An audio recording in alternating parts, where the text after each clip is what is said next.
What's going on YouTube? This is CZ Shooter. I've got my CZ75 BD here. This is my USPSA production gun, and I just wanted to do a quick video of the upgrades I've done since I bought this last year and some future upgrades I have in store. So the first thing I did was I installed the Cajun Gun Works double action upgrade kit. They say that it will reduce the double action pull by half. I don't have a trigger pull gauge, but I can tell a significant difference in the double action pull weight, especially since in production USPSA, if you're shooting a hammer fired pistol such as a CZ, you have to fire your first shot in double action.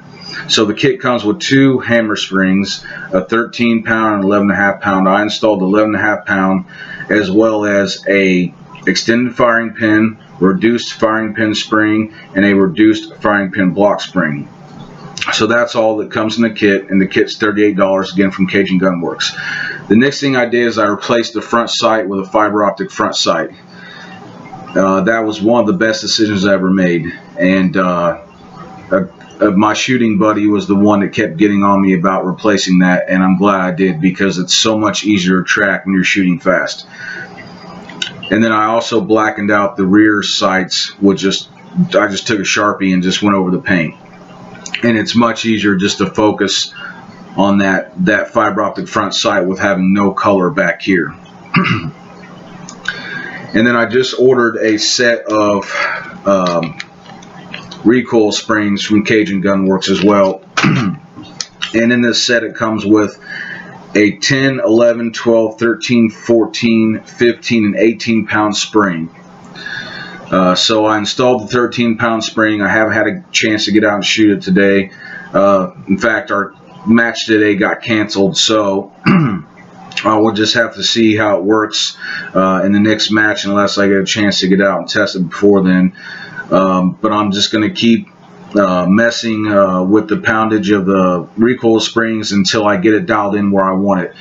And basically what I'm looking for is to reduce the muzzle climb, and then also with your heavier recoil springs, once the slide goes into battery, it can cause it to dip forward like this. So that's something that's, I'm sure it's going to be a work in progress to, get it dialed in for my loads. And then that's basically it for now.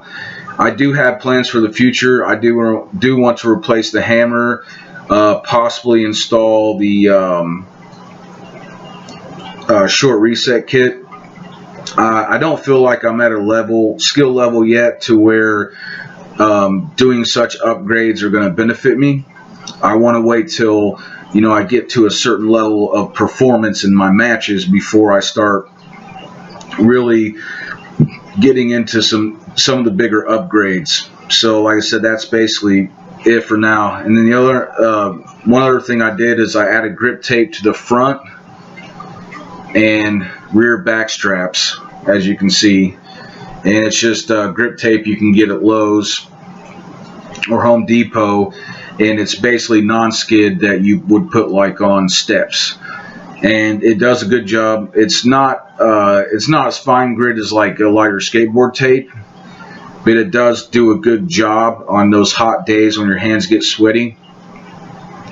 I'm not happy with the factory grips. I'm still not sure what grips I'm going to change out to. Just from the research and stuff I've done, I think I may wind up going with the VZ grips. I've heard really good things about them. I've heard that they make a really aggressive grip. On that note though, I picked up some, it's called Liquid Grip. And basically what it was designed for is like bodybuilders and other athletes that need, in situations to where they don't want their hands slipping, whether it be off a barbell or like in gymnastics. And this stuff does a really good job of keeping your hands dry on a hot day. Basically it's like a lotion, and you basically just rub it onto your skin, and basically what it does is it just keeps your hands from getting wet. So when you sweat, the moisture doesn't build up on your hands, keeps your hands dry. It's really good stuff, and I bought this off of Amazon.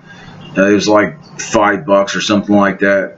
If you have a problem with sweaty hands during competition, losing your grip, and you don't, maybe your grip tape and such is not enough to keep that grip on the gun, I highly recommend you get some of this liquid grip. Really good stuff. And then the last thing I wanted to touch on was base plates. If you have a CZ75, you know that with the 16 round mags, the factory base plates are junk. They're thin metal, and if you shoot in competition like I do and you're dropping magazines on gravel all day, they get beat up pretty bad. So what I did is I went to Springer Precision and picked up some of their base pads. These are $17.99 a piece, and they're aluminum, hard anodized. You can get bare if you want. I'm a fan of blue, so I went with the blue. Now I haven't shot in a match yet with these since I've installed these. I just got these Friday, but so far I'm very pleased. The machining is very nice. The fit is very nice. The extra weight is definitely a help. You've got, so when you drop your mags, that little extra weight is nice. It helps your mags drop quicker during your mag changes. As well as when you do your mag changes, you kind of just have you got a little bit more to grab onto. So if you're going to shoot competition, I highly recommend these, because like I said, your factory base plates are going to get beat to shit. And I actually had to use a punch on 3 of the factory base plates just to get them off. That's how dinged up they were. And thankfully they didn't damage the little lips down here on the mag where the base plate slides over. So that's about it for now. As I do more upgrades to my pistol, I will do a follow-up video.